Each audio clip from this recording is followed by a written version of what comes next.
Hello friend, আমার নতুন আরও একটা ব্লগ তোমাদের সবাইকে ওয়েলকাম জানিয়ে শুরু করছি। আমি যখন গাড়ি করে কোথায় বেরোবো, গাড়িতে লিক, গাড়িতে হাওয়া নেই, গাড়ি খারাপ হয়ে যাবে মাঝ রাস্তায়, তেল থাকবে না, এটা তো ছেড়েই দাও। তো এগুলো তো হতেই আছে। তো এগুলোকে বাদ দিয়ে চলো আমরা যেখানে যাচ্ছি সেটা তোমাদেরকে বলি। এই যে বিশ্ববাংলা গেটের ওখানে যে ছাতা ছাতা মতো একটা মিলন মেলা প্রাঙ্গণ আছে, তো ওখানে তুমি কোনোদিন যায়নি। ওখানে হচ্ছিল সাউন্ড লাইট এক্সপো, যেটা হচ্ছে Bharat pro sound light expo. Bangla কথায় বলতে গেলে এটা একটা সাউন্ড লাইটের মেলা, যেমন যারা যারা বিজনেস করে তারা সেখানে গিয়ে হাতে ধরে সব জিনিসগুলো দেখতে পারে। আমি যেটা বুঝলাম ওখানে গিয়ে একটা জিনিসের খুবই আমার অসুবিধা হচ্ছিল, এত জোর লাউড মিউজিক আর এত লাইট। তোমাদের সাথে শেয়ার করব।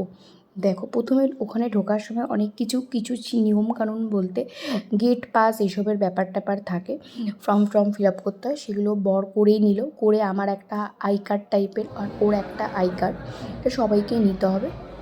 এগুলো নিয়ে আমরা বেসিক জিনিসগুলো কমপ্লিট করে আমরা ভেতরে ঢুকলাম। এই দেখো,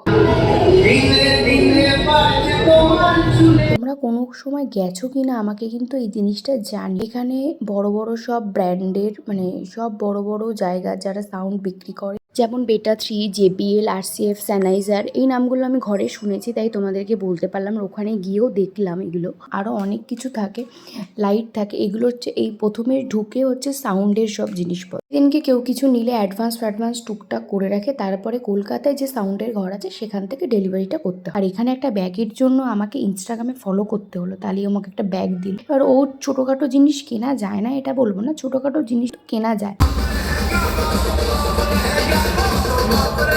ওর কয়েকটা হেডফোন এই জিনিসগুলো কিনলো। আর এখানে আমি দেখছি পুরো আলোর খেলা, মানে আমার তো গিয়ে বেশ ভালো লাগছিল, কিন্তু চোখটা বিশ্বাস করবে না, পুরো ধাঁধিয়ে যাচ্ছিল আমার আমার মানে এত অসুবিধা হচ্ছিল।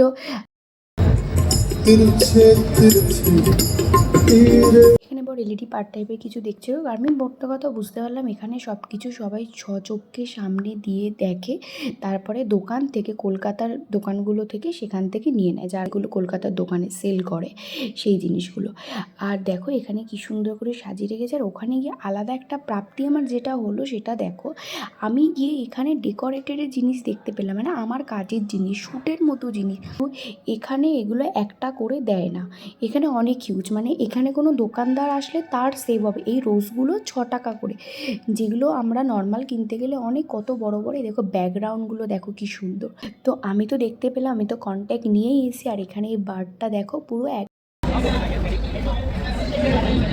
অরিজিনাল দেখতে, কিন্তু একটা নেওয়া যাবে না। এগুলো একটা 100 টাকা করে ছিল, কিছুতেই সেটা নেওয়া যাবে না, একটা ওদের অনেকগুলো নিতে হবে। তারপরে এই ল্যাম্পগুলোও পছন্দ হলো আমার। আমি এক বাস্ক মানে 24টা নেব বলেছি, তো সেটাতেও ওরা দেবে না, ওদের আরও বেশি পিস দিতে হবে।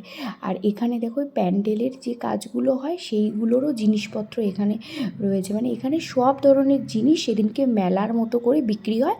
এখানে দোকানদাররা আসে, তাদের জন্য এটা বেশি ভালো, এটা বুঝলাম। ওরা একটা করে সেল করেন। এখানে সব বরের কাজের সব লোকজনও এসছে, তাদের সাথে দেখা হলো। আর বাইরেটা দেখো, তোমাদেরকে দেখিয়ে দিচ্ছি।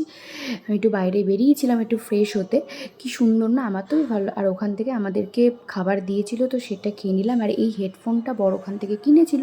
আর এখানে দেখেছো তো কি সুন্দর লাইটগুলো।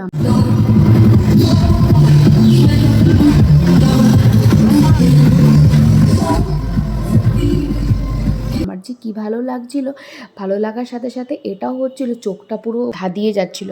আমরা প্রায় অনেকক্ষণ ছিলাম, কারণ আমরা 4:30 পর্যন্ত 5টা পর্যন্ত ছিলাম। তারপর আমি বললাম চলো বেরোই, কারণ আমি সত্যি তারপর আর কানেও শুনতে পাচ্ছি না, আর চোখটাও কীরকম যেন করছে। তারপরে একটু টফি খেয়ে একটু রিফ্রেশার, আর কফিটা কিন্তু খুব সুন্দর ছিল। তো এই ছিল আমার ব্লগ। ভালো লাগলে অবশ্যই একটা লাইক কমেন্ট শেয়ার করে দিও। চলো টাটা, বাই বাই।